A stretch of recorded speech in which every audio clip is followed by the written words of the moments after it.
Neighbors swore it, like confession: the rattlesnake, the mule, the fire. She stood through them all as if fear were a language she had never learned. The ledger lies open beneath the dim glow of a flickering oil lamp, its pages yellowed by time, the ink browned to near sepia. The careful hand of a rural physician from Kentucky in the 1860s moves across the paper in looping script, chronicling births, ailments, injuries, and deaths with a kind of detached precision. Each entry is a life reduced to lines and measurements. Fever noted, poultices applied, blood drawn, the result either recovery or burial. The language is clinical, stripped of drama, until the eye falls upon a single line unlike the rest. The name, Eliza Maynard, is recorded in deliberate strokes, but the details that follow have been blotted out with a heavy smear of ink, as though the doctor's pen sought not only to conceal but to erase the memory itself. Beneath the obscured lines, faint words still press through, presenting anomaly, absence of fear. That phrase lingers with a weight the other entries lack. Not measles, not dropsy, not the bloody cough that carried away half a county during the war. Absence of fear, a condition no textbook described, no cure could be prescribed for, no category in the margins of medical science could contain. The notation trails into silence until the bottom of the page where, in a different hand and with a different ink, a single chilling line is written: "Case declined by all attending doctors." The words invite questions more than they offer answers. Who was this girl whose very nature unsettled learned men enough that they chose refusal over investigation? What had they seen in her pale face, in her still eyes, that made them set aside the very impulse of their profession? Fear was understood as universal, a tether binding every man, woman, and child to the instinct of survival. To find its absence in a child of 12 was to step outside the known order, to encounter a silence where one expected a scream. The ledger itself seems to resist inquiry. The ink has seeped through the paper like a bruise, obscuring whatever fuller description once lay beneath. The margins, so often filled with neat notations, are left blank, as if none dared elaborate. The leather binding creaks when handled, releasing a faint odor of dust and mildew, the smell of things deliberately left untouched. It is here, in this gap between record and erasure, that the story begins. A case too strange for science, too unnerving for religion, too real to dismiss, and yet too impossible to accept. The girl who never felt afraid lived, and her existence unsettled the men who might have measured her. The ledger does not tell her story. It only hints, leaves a scar of ink, and forces the rest to be pieced together from whispers that refuse to fade.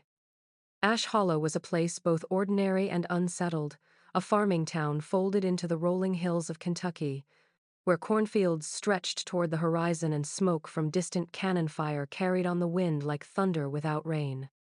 It was 1863, and though the war had not arrived in full force to their doorsteps, its shadow touched everything. The price of flour doubled, sons marched off in worn boots and never returned, and families lived with the uneasy knowledge that soldiers might appear at any time, blue or gray, friend or foe. The air carried a constant tension, the kind that made horses start at sudden noises and mothers hush their children with quicker hands.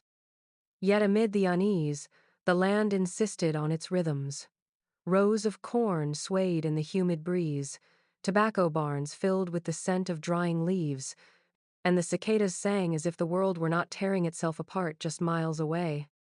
It was within this paradox of cannon fire and harvest that the whispers began. They circled around the Maynard family's daughter, Eliza, who seemed untouched by the fever of fear that gripped everyone else. While other children darted home at the first sign of dusk, she lingered in the fields alone, her bare feet brushing the stubble of cut corn, her gaze steady even when owls shrieked from the treetops. Men returning late from work in the timber stands claimed they saw her walk unflinching past rattlesnakes that coiled in the path. Women carrying water from the well muttered that not once had they seen her startle at a dog's sudden bark or the thunderclap of a summer storm. Ash Hollow was not a town prone to superstition, though the war had driven more than one family to prayer meetings that lasted until dawn, yet the townsfolk could not ignore what they witnessed in the Maynard girl. In a time when fear was everywhere and letters unopened for dread of bad news, in soldiers' footsteps heard too close at night, she seemed immune, her stillness unsettling in its contrast to their own trembling.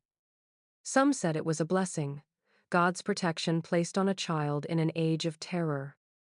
Others whispered more darkly that to lack fear was to lack something essential, some piece of the soul itself. On quiet nights, when the cannons were silent and only the crickets spoke, families would sit on their porches and talk in hushed voices of the girl who never flinched. They wondered what kind of life such a child could lead, whether her unblinking eyes foretold strength or doom. Ash Hollow, balanced between the ordinary labor of its fields and the extraordinary violence at its borders, carried her name like a rumor too sharp to forget, a story retold even as no one dared speak it above a whisper. The Maynard farmhouse sat low against the horizon, a square structure of weathered boards and a roof patched in places with tin that caught the light of passing storms. It stood at the end of Switchgrass Road, where the dirt track narrowed into nothing but wagon ruts and wild growth. The land surrounding it bore the marks of a family doing just enough to endure.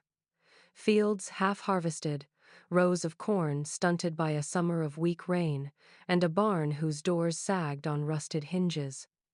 Debt clung to the Maynards as tightly as the creeping ivy on the porch rails, a silent weight carried in every unpaid bill and every hushed conversation after supper.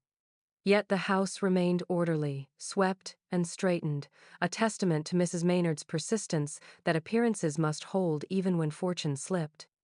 Inside, the air smelled faintly of wood smoke and damp earth, the byproducts of a life tethered to labor and soil. Furniture was sparse and practical, a table scarred by years of use, a stove that rattled when fed too quickly, and shelves lined not with books but jars of dried beans and cornmeal. On the mantel rested a small clock whose hands moved with deliberate slowness, marking time in a house where each day felt heavier than the last. At the heart of this scene sat Eliza Maynard, 12 years old, cross-legged on the wooden floorboards by the window. In her lap she cradled a strip of corn husk, her small knife moving with a precision beyond her years, carving the shape of a sparrow in flight. The air outside grew restless, thunder pressing against the window panes like a giant's fist, and the first drops of rain struck the roof in sudden bursts. Yet Eliza's hands never faltered. Where another child might have started at the booming sky, she remained placid, eyes steady, mouth relaxed in concentration. The blade slid carefully, stripping husk into delicate wings, as if the storm were no more than a passing breeze. Her mother watched from the stove, worry etched into her features. It was not the storm that unsettled her, but the girl's refusal to acknowledge it. Fear was expected healthy, even in a child. It kept them safe from rattlesnakes, from fire, from men with bad intentions. But Eliza's calm felt unnatural, as if she were tuned to a different register of the world, one that excluded alarm. Her father, seated at the table with calloused hands folded, said nothing, but his eyes lingered on the girl longer than he intended, as though trying to read a message hidden in her stillness. The thunder grew louder, rattling dishes in the cupboard, and a gust of wind forced rain through a crack in the frame. The candle flame wavered, casting shadows across the plain walls, but Eliza only brushed a curl of husk from her lap and studied the bird taking shape in her hands. She carved as though she had all the time in the world, as though storms and debts and wars beyond the fields were distant things that could not touch her. They told their stories in low voices, as if the act of speaking her name too loudly might draw some unwanted attention. Each memory was offered with the solemn tone of testimony, the kind neighbors give when pressed by a minister or questioned by a magistrate, not when gossiping over fences. One woman swore she saw the girl on her knees beside the porch steps, her small hands reaching into the shadows where a rattlesnake had coiled. The creature rattled and struck, the sound sharp enough to send any grown man stumbling backward. But Eliza simply tilted her head, watched it with an almost curious expression, and pulled her hand away as though she had touched nothing more dangerous than a piece of rope. The woman admitted she screamed, and when her husband came running with a hoe, the girl only blinked at him, unbothered by the chaos her stillness had caused. A farmhand gave another account, voice hushed as if confessing something half-believed. He had been leading a mule along the lane when the animal spooked at a sudden crack of musket fire echoing from the hills. The beast reared, kicking, foam gathering at its mouth. He said he saw Eliza step into its path, her palms outstretched as though calming a frightened child. Where others would have run, she did not move. The mule's hooves came down so close, the farmhand thought he would witness a child's skull split open. Instead, the animal froze, breathing hard, its eyes rolling white, and Eliza laid her hand against its muzzle until the tremors stopped. When asked if she had been frightened, she replied only, "It didn't mean me harm." Um. Others spoke of the barn fire the following summer, when lightning struck the Maynard's roof in the night. Flames crawled up the dry timbers with a hungry crackle, and neighbors rushed across fields with buckets and blankets. They recalled the sight of the girl standing in the doorway, orange light painting her face, hair whipping in the wind. She did not scream for help, nor run from the falling embers. She simply watched, motionless, as if the fire was no more than a lantern flame. Only when her father dragged her out did she speak, her voice calm, "It won't take me." Each account ended the same way. A pause, a shiver, an uneasy glance as though the memory itself unsettled them more than the incidents. Fear, they agreed, was the natural order. It was what made men duck from bullets and women clutch their children tighter, but this girl, she didn't flinch. And to the people of Ash Hollow, that was stranger than the rattlesnake, the mule, or the fire itself. Reverend Josiah Tolley arrived at the Maynard farmhouse on a warm afternoon when the cicadas sang so loudly it seemed as though the very air trembled. He came without fanfare, hat in hand, his black coat hanging heavy in the summer heat. The Maynards, accustomed to visits from neighbors bringing seed or news, felt the tension rise at the sight of their minister approaching with such deliberation. Mr. Maynard invited him in, wiping his palms on his work trousers, while Mrs. Maynard smoothed her apron and ushered Eliza from the yard to sit in the parlor. The Reverend's gaze followed her closely, not unkindly, but with the measured curiosity of a man who had heard too many rumors to leave them unchecked. Eliza sat quietly on the wooden chair, her small hands folded in her lap, posture straight as if she had been schooled for this very audience. The Reverend asked her questions in the manner of a man unlocking a chest with unfamiliar hinges. Did she ever feel her heart race? Did her palms sweat when thunder shook the sky? Had she ever woken in the night with a cry on her lips? To each, Eliza gave the same measured reply, her voice even, eyes steady, no. He leaned closer, searching her face for signs of childish mischief, for some tremor that would betray fear masquerading as calm. But she only returned his gaze with the same serenity, a mirror that reflected his doubt back at him. When he asked what she thought of danger, she paused a moment before answering. "Danger comes and goes," she said softly. "It does not change what I am." The Reverend felt a chill at the simplicity of her words. It was not arrogance, nor defiance, but a statement as matter of fact, as water being wet or night being dark. He left the house unsettled, hat in hand once more, and thanked the Maynards with a voice that betrayed his unease. That Sunday, the pulpit bore the weight of his reflections. He did not name the girl, but the congregation felt the shape of her absence between every word. He spoke of the human heart, of the gift of trembling, of how fear was the compass that guided souls toward God's sheltering hand. And then, with a pause long enough to hush the shifting pews, he asked what it meant when a heart did not tremble at all. Was it the mark of divine strength, he wondered aloud, or the hollow echo of something missing, some void where awe and reverence should dwell? The church sat in silence, each man and woman measuring his words against the image of the child they all knew, the one who did not flinch. And though the Reverend closed his sermon with verses of comfort, the unspoken question lingered in the rafters long after the hymn was sung. The moon hung low over Ash Hollow, a pale coin pressed against a sky veiled in thin clouds. The fields stretched quiet, their rows of corn swaying like ghostly sentinels in the summer wind. It was past midnight when a figure emerged from the tree line, a man in torn gray uniform, his boots caked with mud, his face hollow from hunger. He moved with the furtive steps of a fox raiding a coop, clutching a knife that glinted in the moonlight. To the people of Kentucky, deserters had become familiar phantoms. Men who fled the war with empty bellies and desperate eyes, willing to beg, steal, or kill for a crust of bread. He staggered toward the Maynard well, its wooden frame silhouetted against the pale glow of the house beyond. Mr. Maynard, roused by the faint creak of the yard gate, stepped outside with a lantern. The circle of light fell upon the stranger just as he reached the well's edge.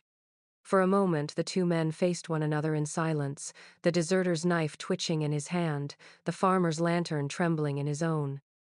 The air between them thickened with danger, the kind that crackled louder than any storm.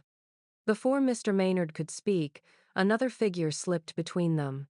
Eliza, barefoot in her nightdress, moved as calmly as though she had risen for a drink of water.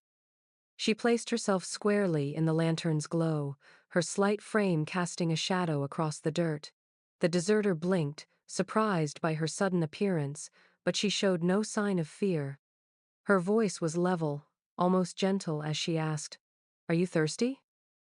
The question hung in the air, soft and disarming. The deserter's hand faltered on the knife handle. He looked from father to daughter, as if expecting a trap, but Eliza's eyes held no deception. She simply stood, steady as stone, waiting for his reply. In that moment, the wild edge of hunger in him seemed to dull, replaced by something closer to shame. Slowly, with a motion that looked more weary than dangerous, he lowered the knife and nodded. Eliza turned, drew the rope, and filled the tin dipper with cool water from the well. She held it out without hesitation, her hands unshaken, her eyes unblinking. The man drank deeply, the water running down his chin, and when he handed the dipper back, he muttered something inaudible before disappearing again into the night. Mr. Plort 14-0. Maynard's lantern shook in his grip long after the man was gone, but Eliza only stood there quietly, her gaze on the empty road, as if the encounter had been nothing more than a passing breeze. The Maynards brought Eliza to Dr. Albert Klein on a morning heavy with summer heat, the kind that made the curtains stick to the window frames and the air taste of dust. His office sat above the apothecary in town, a narrow room crowded with the smells of iodine and dried herbs, the shelves lined with neat rows of bottles whose labels promised relief for ailments of every kind. He was a stern man with thinning hair and spectacles that slipped down his nose whenever he leaned forward. The war had aged him more than he admitted. His eyes carried the weight of too many wounded soldiers, too many deaths he could not prevent. He greeted the Maynards curtly, as though their visit were one burden too many. Eliza sat obediently on the examination stool, her feet not quite reaching the floor. Dr. Klein worked briskly, his hands practiced and clinical. He checked her pulse, counting quietly with his watch, and found it steady as a metronome. He examined her pupils, flashing a small lamp to test their reaction. They contracted perfectly, the silver sheen of her irises catching the light in a way that made him pause longer than usual. He tapped her knees with his reflex hammer, listened to her heart, pressed a stethoscope to her chest and back, and found nothing unusual. Each measure read as normal, every test concluded the same, a healthy girl, yet the room itself seemed heavier for her presence.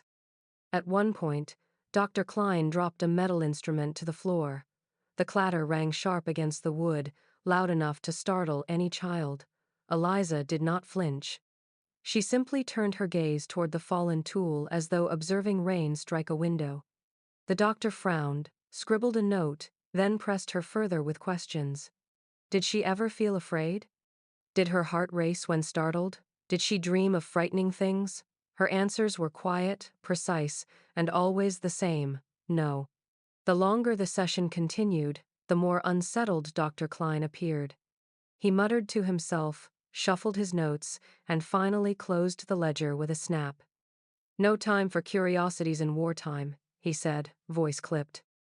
"Men are dying in droves not 10 miles from here. I have work enough tending to wounds and fever.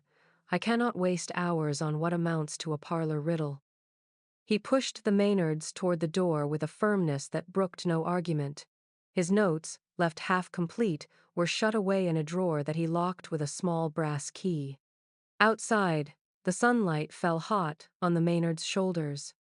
Mrs. Maynard clutched her daughter's hand more tightly than before, her face drawn with disappointment and fear. Eliza, however, walked with the same unhurried calm as always, as though the refusal meant nothing at all. Behind them, in the small room above the apothecary, Dr. Klein sat staring at the locked drawer, tapping his pen against the desk, telling himself that some puzzles were better left unsolved.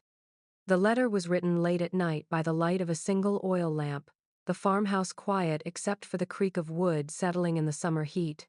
Mrs. Maynard sat at the kitchen table, her hands blotched from years of scrubbing, her handwriting slow but careful. Each word carried the weight of a mother's hope. She described Eliza plainly, avoiding the kind of dramatic flourishes that might lead the reader to dismiss her as fanciful.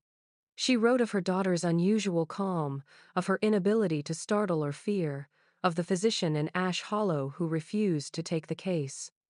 She did not ask for miracles, only for an examination, a study, some explanation that might bring sense to what had none.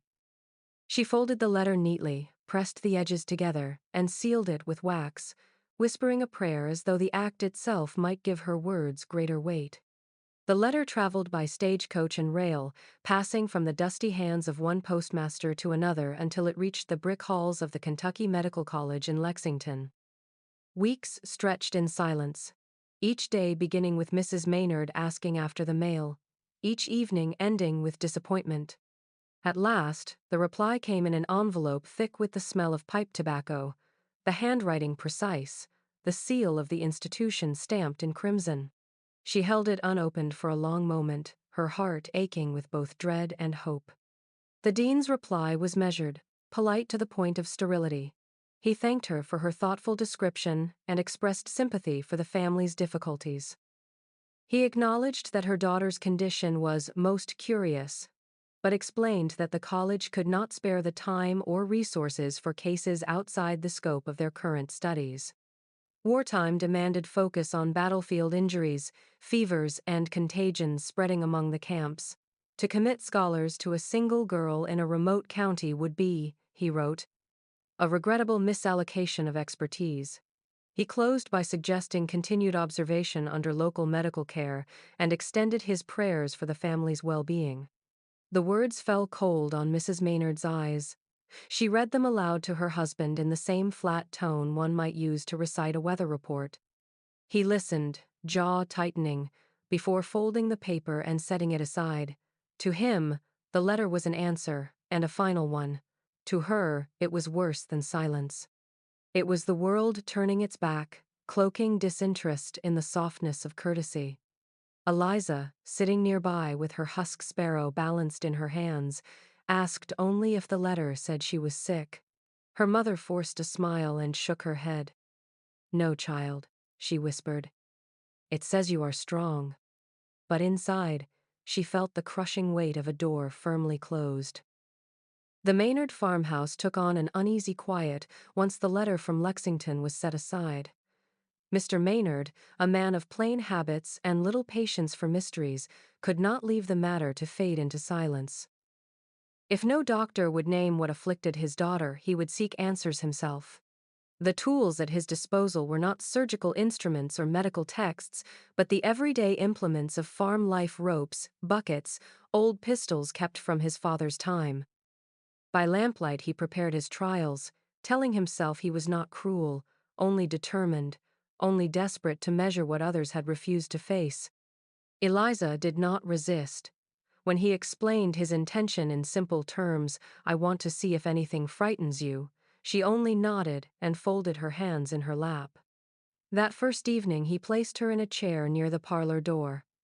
Behind the door, concealed in shadow, he loaded a pistol with a blank charge. With Mrs.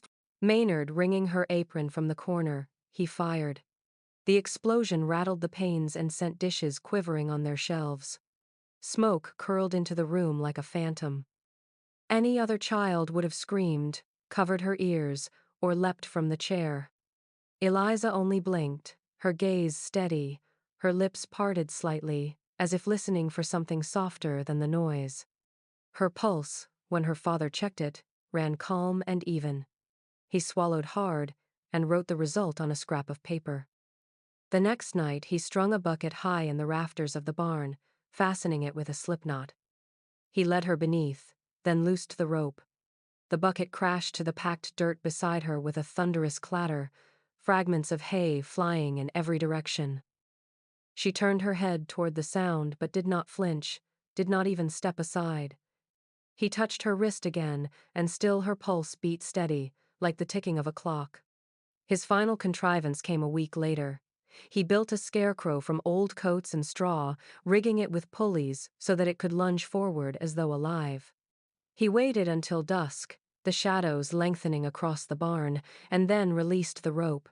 The figure lurched toward her, straw arms outstretched, the coat snapping open like wings. Eliza's eyes followed its movement, unhurried, curious. When it struck the ground before her, she reached out and brushed a bit of straw from its sleeve. Each test ended with the same result. No scream, no racing heart, no startled breath. Mr. Maynard kept his notes folded in the pocket of his vest, though he never showed them to anyone. They were proof, yes, but also a burden. The experiments had answered his question. His daughter could not be frightened, not by noise, nor shock, nor sudden threat. And in the hollow silence of the barn after the final trial, he realized the knowledge brought him no comfort at all. The rains came hard that spring, pounding the hills of Ash Hollow until the streams swelled into rivers and the low bridge at the edge of town vanished beneath a torrent of brown water. The Maynards stood at the bank one morning, staring at the damage. What had been a placid crossing now raged like a living thing, its surface broken by branches, fence posts, and the occasional flash of driftwood carried off from upstream. For farmers whose lives depended on reaching pasture and market, the flood was more than inconvenience, it was a threat to survival. That morning, as they watched, a calf from their herd strayed too close to the bank. The ground, soft from days of rain, gave way beneath its hooves, and the animal slid into the current with a panicked bawl. It thrashed against the water, eyes rolling white, pulled downstream toward the rocks. Mrs. Maynard cried out, clutching her apron in helpless horror, while her husband swore and grabbed for a rope. He tied one end to a fence post, his hands fumbling in his urgency, but he hesitated at the water's edge. The current was wild, the risk too great for any man to wade in without being swept away. Before he could act, Eliza stepped forward. She held out her hand for the rope, calm as if she were preparing for an ordinary chore. Her father tried to stop her, his voice rough, but her expression was unreadable, steady as stone. Without argument, she tied the rope around her waist, tugged the knot tight, and waded into the flood. The water struck her like a wall, dragging at her skirts, chilling her to the bone, but she did not falter. Step by step, she forced her way forward, her small body battered by the current, until she reached the struggling calf. The animal bawled again, kicking against the rope of water, but Eliza pressed her arm around its neck and pulled it close. Her face never changed, her eyes fixed with a calm intensity that unsettled the neighbors who had gathered on the bank. Slowly, yard by yard, she turned back toward shore, dragging the half-drowned calf with her. The rope at her waist strained, her arms shook from the weight, but she never cried out. When at last she stumbled onto the muddy bank, her lips were blue, her dress heavy with water, her skin pale as milk. The calf collapsed beside her, alive but trembling. Eliza sat back on her heels, breathing evenly, her eyes calm and metallic in the gray light. While her mother wept and wrapped her in blankets, Eliza only glanced at the rescued animal and whispered, "It will stand again."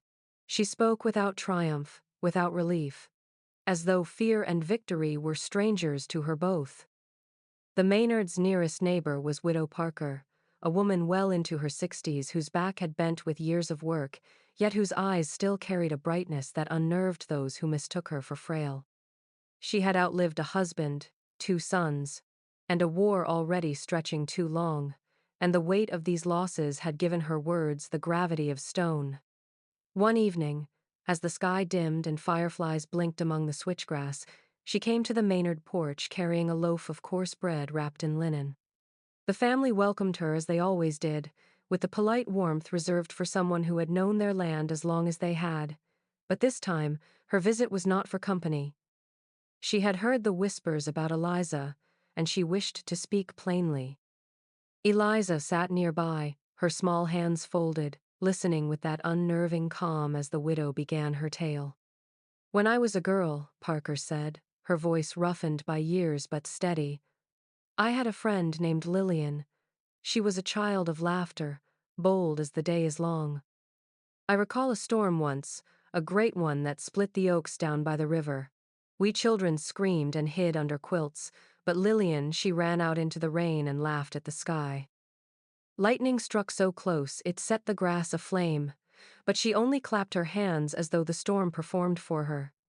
The widow paused, her eyes distant, as though she could still see that girl's wild joy framed by fire and rain.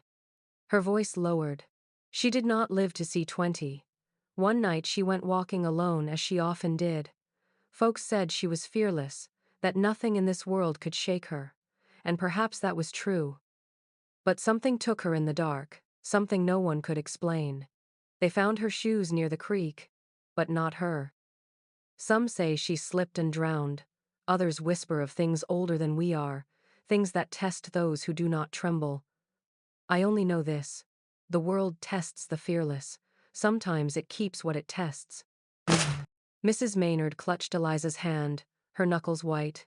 Mr. Maynard frowned, unwilling to lend his belief to superstition, yet unable to ignore the weight of Parker's words. Eliza, for her part, did not shift or blink. She simply looked at the widow with those pewter eyes, calm and clear, and said, "If the night comes for me, I will meet it." The words hung heavy on the porch, as though the night itself had paused to listen. The widow nodded once, grim and knowing, then left the bread on the table without another word. The war arrived at the Maynard farm not with the thunder of marching regiments but with the scattered shouts and gunfire of desperate men moving across the fields. It was late afternoon, the sky swollen with low gray clouds, when the first shots cracked through the still air. Mr. Maynard had been repairing a gate while his wife worked at the stove, but both froze as the unmistakable rhythm of rifles carried over the corn. Skirmishers, ragged and hungry, were cutting across the land, driving their fight straight through the Maynards' pasture. The cattle bawled and stampeded toward the tree line as the first bullets struck the fence posts. Splinters flew like sharp rain, the rails shuddering under the impact. Mrs. Maynard pulled a curtain aside, her face pale, whispering frantic prayers. Mr. Maynard bolted the door and motioned for his daughter to stay back from the windows. But Eliza, 12 years old and unflinching, stepped into the doorway and leaned against the frame as if she were listening for the familiar toll of church bells rather than the crack of muskets. The soldiers came in flashes, blue and gray both, indistinguishable in the dust and smoke. They darted across the fields, crouching behind fence lines, firing blindly at shadows. The pauses between volleys stretched no longer than a heartbeat, yet Eliza began to count them softly, her lips moving as though she were measuring rainfall or the tolling of distant bells. Her mother begged her to move away, to crouch low, but the girl remained where she was, her eyes narrowed, her face calm. One bullet struck so near it tore through the corner of the porch rail, splintering wood inches from where she stood. Still, she did not flinch. She tilted her head, listening, her hands folded loosely in front of her, as though the violence outside was some passing storm. Through the smoke, a soldier saw her. He was a boy no older than 17, his uniform torn, his rifle clutched with shaking hands. For a moment he forgot the chaos around him. His gaze fixed on the child standing unafraid in the doorway, counting each volley like beads on a rosary. The boy's face blanched. He lowered his weapon and made the sign of the cross quickly, almost desperately, before vanishing back into the smoke. To him, the girl was no longer simply a farmer's daughter. She was something else, an omen, perhaps, or a ghost wrapped in flesh. The skirmish raged on, but inside the Maynard house time seemed to stand still. Eliza's voice, quiet and steady, continued to count until at last the gunfire drifted south, leaving only silence and the acrid smell of powder clinging to the fields. He arrived in Ash Hollow with the air of a man who knew how to gather attention. His wagon rattled down the main street on a Saturday morning, its sides painted with faded gold letters promising marvels of science and secrets of the human mind. Atop it sat a velvet trunk, worn at the corners but still grand enough to suggest treasures within. The man introduced himself as Professor Hiram Lowell, though no one knew if he held any title beyond what he had chosen for himself. He wore a frock coat too fine for the dust of Kentucky roads, and his words spilled with the practiced rhythm of a showman. By evening, the townsfolk had gathered in the square, drawn by the curiosity he peddled. He spoke of phrenology, the science of reading character and destiny from the ridges and hollows of the skull. He claimed he could discern bravery, honesty, even the potential for genius by touch alone. His hand rested proudly on the velvet trunk, which, when opened with a flourish, revealed polished brass calipers, charts marked with diagrams of heads, and a stack of printed pamphlets for sale. The Maynards did not intend to bring Eliza forward, but gossip had already reached the professor's ears. He called for her in the crowd, his eyes gleaming at the prospect of examining the fearless child whispered about in town. With reluctance, her father guided her to the makeshift platform. Eliza sat quietly on a stool, while the professor hovered around her with the exaggerated solemnity of a priest at ritual. His fingers traced the slope of her forehead, the curve of her temples, the crown of her skull. He paused at intervals to consult his charts, muttering phrases that seemed impressive until examined closely. At first he declared her skull revealed an excess of courage, a trait so pronounced it overshadowed all others. Moments later, however, he contradicted himself, suggesting her calm derived from a deficiency in the very organs that produced fear. Then again, he wondered aloud if perhaps she was marked by a rare harmony, a perfect balance that rendered her immune to dread. The contradictions layered one atop another, but the crowd scarcely noticed. They leaned forward, eyes bright, eager for a label that might explain what ordinary words could not. When the examination ended, the professor held aloft a pamphlet bearing his name and invited all present to purchase his findings in print. Many did, coins clinking into his hand, satisfied that science, or something that resembled it, had spoken. The Maynards left quietly, Eliza walking between them, her expression unchanged. Behind them, the crowd murmured with the comfort of classification, preferring a muddled certainty over the unsettling truth that the girl remained beyond explanation. The first time Eliza spoke of her dreams, it was in the quiet of a summer morning, when the mist still clung to the cornfields, and the house smelled faintly of ash from the cook stove. She sat at the table, her hair unbrushed, her small hands folded on the wood as if she were preparing to recite a prayer. Her mother, already weary from the day's chores, asked gently if she had slept well. Eliza nodded and said, almost casually, "I dreamt of the corridors again." Her mother paused, rag in hand, unsure of what she meant. Eliza's eyes, gray-silver in the slant of light through the window, fixed on a place beyond the room as she explained. She dreamed not of storms or tumbling from heights, not of wolves at the edge of firelight or menacing shadows at the foot of the bed. No thunder startled her, no faceless pursuer chased her through the dark. Instead, she wandered endless hallways, white and still, where the air never shifted and the light glowed evenly without source. Along the walls stood rows of doors plain, without markings, yet each one opened as she looked at it, swinging silently to reveal another stretch of corridor, another chamber hushed and perfect in its emptiness. Mrs. Maynard listened, heart tightening. Dreams, she knew, often carried fragments of waking fears, the secret tremors of the mind finding shape in the night. But her daughter spoke of nothing like that. No fear, no trembling, no cries that might draw her mother from sleep. Just corridors and doors that yielded at the glance of her silver eyes. When asked what lay behind those doors, Eliza shrugged lightly. Nothing, she said. Only more light, only more space. Her words fell calm and untroubled, as if she found comfort in such emptiness. Her mother pressed further. Did she ever hear voices? Did she ever feel she was not alone? Eliza's reply was simple. I feel watched, but never threatened.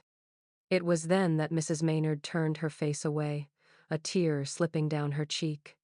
She did not weep because her daughter dreamed of terror what mother has not comforted a child after nightmares. She wept because Eliza never did. To her, the absence of fear was more terrible than fear itself.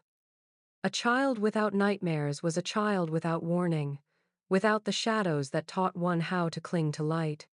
She reached across the table and touched her daughter's hand, whispering a prayer under her breath. Eliza only smiled faintly, as though the weight of her mother's sorrow was something she could not fully comprehend, then returned to describing the endless corridors where no storm ever came. The boy went missing on an autumn afternoon when the air smelled of wood smoke and damp leaves. His mother had sent him to gather kindling near the Maynard property, but when the sun dipped low and he did not return, the alarm spread quickly through Ash Hollow. Neighbors fanned out across the fields and hollows, calling his name into the wind. Lanterns bobbed through the trees as evening crept in, their light spilling across hedgerows and fence lines. Voices carried urgency, and mothers held their children tighter, whispering prayers against the kind of loss they all feared. It was Eliza who broke from the searchers and walked toward the old stone well at the edge of the abandoned pasture. The place was half forgotten, its stones furred with moss, its rope frayed from disuse. Children had been warned to keep away, though warnings rarely carried far in restless minds. At the rim lay a small woolen cap, its brim torn, damp with evening dew. Eliza picked it up, turning it in her hands as though the object itself had whispered confirmation. Without calling for help, she looped the rope around her wrist and began her descent. The air grew colder as she lowered herself, the walls slick beneath her palms. She moved without hesitation, lantern light above shrinking until only darkness pressed in. At last her feet touched damp earth, and she heard it a muffled sob echoing against the stone. The boy sat curled near the base, his leg trapped beneath a fallen timber, his face streaked with tears and dirt. He flinched when he saw her, expecting perhaps a rescuer of greater stature, but she crouched beside him with the composure of someone twice her years. Her voice was steady as she coaxed him to calm. She shifted the timber with surprising persistence until his leg came free, then tied the rope around his waist with firm knots. Step by step, with her guidance and her calm commands, he climbed, his sobs softening as if her steadiness lent him strength. When his hands finally grasped the lip of the well, neighbors rushed forward to pull him into the night air, weeping with relief. Eliza emerged last, her hands raw from the rope, her dress stained with damp earth. The crowd turned to her, astonished, questions spilling all at once. One man asked if she had not been frightened, if the dark had not pressed her heart into panic. She looked at him, her silver eyes cool in the lantern light, and answered simply, "Of what?" The words fell like a stone into silence, rippling through the gathered crowd. Some shivered, some crossed themselves, and her mother pressed her lips together, knowing there was no answer to give. The Maynard parlor had never held such gravity as it did on the day 3 physicians gathered beneath its low-beamed ceiling. Word of Eliza had spread far enough, carried on whispers and uneasy letters, that at last 3 men of medicine agreed to examine her together. Their arrival was treated with the air of an event. Dr. Amos Porter, an army surgeon hardened by the sights of battlefield amputations. Dr. Albert Klein, the county physician who had once shuddered his notes in frustration, and a traveling oculist named Dr. Merriweather, who came with a leather case of gleaming instruments and a reputation for curiosity as sharp as his spectacles. The girl sat quietly in the straight-backed chair by the window while the men arranged themselves around her like judges convening over a trial. They tested her reflexes, her eyes, her pulse. Porter snapped his fingers near her ear. Merriweather dropped a book suddenly to the floor. Klein, perhaps remembering his earlier refusal, tapped at her knees with deliberate force. Each time she responded in calm precision, but without the smallest start of surprise. Her eyes, metallic in the dim light, reflected their own furrowed brows back at them. When the examinations ended, the true business began. They retired to the kitchen table, their voices low but edged with frustration. Porter, the surgeon, declared the case a curiosity unworthy of wartime medicine. "I have men bleeding to death on fields not 20 miles from here. Shall I waste my scalpel on a girl who does not shiver at thunder?" Klein countered, his pride pricked, insisting that to ignore the phenomenon entirely was to neglect their duty as physicians.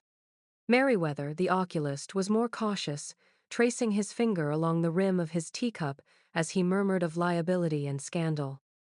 "Imagine," he said, "if we were to publish a paper and the world decided this child was not a medical oddity, but a moral one. We would be ridiculed, ruined." The arguments circled, each man bristling at the other's tone. They spoke of ethics, of the danger of spectacle, of whether naming her condition would brand her as less than human. Their words grew heated, yet beneath them all ran a current of fear, not of Eliza herself, who sat placidly in the next room carving shapes from a corn husk, but of what she represented. To name her would be to admit the existence of something that did not fit. To publish her case would be to mark themselves as men who trespassed against the known order. At last, Porter pushed back his chair and stood. "We will not be the men who name her," he said flatly. The others, after a silence heavy as judgment, nodded in grim agreement. They left the farmhouse with their cases unopened, their reputations intact, and their silence assured. Eliza watched them depart without comment, her eyes calm as pewter, as though she had known their decision long before they spoke it. By the winter of 1864, Ash Hollow had reached its own unspoken arrangement with the Maynard family. The town did not name it aloud, nor write it in any ledger, but the pact lived in the rhythm of everyday gestures, in the careful way neighbors spoke, and in the things they chose not to say. Eliza had become too well known to ignore, yet too strange to confront directly. Her presence was a fact like the weather, sometimes heavy, sometimes invisible, but always there. It began with the children. In other places, a girl so unusual might have been teased, dared, or driven to tears by cruel words. But the mothers of Ash Hollow whispered strict instructions: no taunts, no games played at her expense. If Eliza passed by, the children lowered their eyes, or offered shy greetings, quickly tugged along by their parents. To mock her was to invite unease into one's own house, and so the children learned early that silence was safer than laughter. The men, too, altered their stories. Around hearths or in the back corners of the tavern, they spoke of the war, of corn yields, of prices in Lexington, but when conversation bent toward the Maynard girl, they steered it gently away. The farmer who had seen her walk into a flooded river with a rope around her waist shortened his tale to "the calf was saved." The soldier who had glimpsed her counting volleys during a skirmish recalled only a girl in a doorway. The details, those unsettling shards that lodged in memory, were sanded down until the stories sat smooth and ordinary, safe to repeat without stirring the kind of wonder that left men restless at night. For the Maynards themselves, the pact arrived in small offerings. A loaf of bread left on the porch after church. A set of sharpened tools delivered without charge by the blacksmith. A length of cloth pressed into Mrs. Maynard's hands with averted eyes. No one said outright that these gifts were meant as compensation, or perhaps as insurance, but the pattern became clear. The family would not be left to want, and in return, they would not press their daughter upon the world beyond what was necessary. It was a peace of sorts, a quiet truce between community and anomaly. Ash Hollow did not name Eliza's difference, nor did it deny it. The town simply folded her existence into its routines, the way it did drought, flood, or war on the horizon. She walked its lanes with her steady eyes, and the people met her with silence, with courtesy, with the careful balance of a place that had decided not to test the limits of what it did not understand. The sky darkened with a violence that left no doubt of what was coming. In the late hours of an April evening, the clouds above Ash Hollow folded into themselves, bruised green and black, while the air took on that uncanny stillness before a storm. Chickens scattered into coops, cattle pressed against fences, and the townsfolk hurried into cellars, their lamps bobbing like fireflies swallowed by earth. The orchard beyond the Maynard farm began to twist with wind so fierce it stripped blossoms in drifts that looked like pale snow. In the distance, a funnel took shape, descending from the boiling sky like a finger pressed against the land. It scraped the orchard, snapping branches, uprooting young trees as if they were weeds. Neighbors huddled below ground, praying loud enough for their words to drown their fear. In every cellar, men pressed their hats to their chests, and women clutched children close, all waiting for the sound of roofs tearing free and walls crumbling like paper. But Eliza was not underground. She stood in the open field as the storm gathered, her dress whipped around her legs, her hair lifting in the charged air until it framed her head like a pale halo. Her eyes fixed on the approaching funnel, unblinking even as dust and debris lashed against her face. She felt the pressure shift, the sky lowering until it seemed to press against the very soil. Where another child would have been paralyzed by terror, she tilted her head as if listening for something beneath the roar, her calm at odds with the violence unraveling around her. The funnel lurched toward the Maynard farm, then, just before it reached the house, it veered. The twister dragged its fury eastward, tearing a scar across the hills but sparing the clustered homes of Ash Hollow. In the cellars, neighbors heard the sound recede, replaced by the tentative drip of water through cracks and the distant cries of frightened animals. When they emerged, shaken but intact, they found orchards shredded and fences broken, but their homes still standing. Whispers spread quickly. Some said it was Providence, the merciful hand of God sparing the town. Others dared not name the sight they claimed they saw. A girl standing in the field, hair lifted to the heavens, unflinching before a storm that had chosen to bend away. The Maynards said nothing, and neither did Eliza. She returned indoors, calm as always, while the town clung to its prayers, grateful for survival, unwilling to call proof what might be better left as mystery. Dr. Albert Klein's ledger survives in fragments, its leather cover warped from damp, and its pages yellowed with age. Most of its entries read as one would expect of a county physician in wartime Kentucky. Records of fever, of childbirth, of gunshot wounds hurriedly bound and prayed over. Yet somewhere near the middle lies a page that arrests the eye, a name half smudged, the ink pressed deeper than most, as if the pen itself hesitated before surrendering its duty. Eliza Maynard. Beneath it, a line of notations, brief and perfunctory. Pupils responsive, reflexes intact, pulse steady. And then, across the remainder of the page, the words stamped in thick black ink as though to bury the case itself. No study will be undertaken. The official refusal was less a conclusion than a barricade. By rendering the matter closed, Dr. Klein had stripped the anomaly of formality, pushing it out of medicine's fragile order and into the restless domain of rumor. Those who glimpsed the entry, an assistant, a clerk, perhaps a fellow doctor, carried it in whispers rather than citations. And whispers, by their nature, grow strange as they travel. Soon the tale of the girl who did not fear was no longer confined to Ash Hollow but walked the road into neighboring counties, where men repeated it around tavern tables and women hushed their children with it when storms pressed close. Within a season, the file was no longer a file at all but an anecdote. A doctor's curiosity, abandoned in ink, became a farmer's boast told with a shake of the head. "I knew her," someone would say, "the child who never flinched." The details shifted like dust in the wind. To some, she was a saint, spared fear by providence. To others, she was a warning, proof that what strays too far from the natural order carries a shadowed cost. And as years passed, the anecdote hardened into something else, a cautionary fable, not of Eliza herself, for memory grows blunt with time, but of the men who turned their eyes away.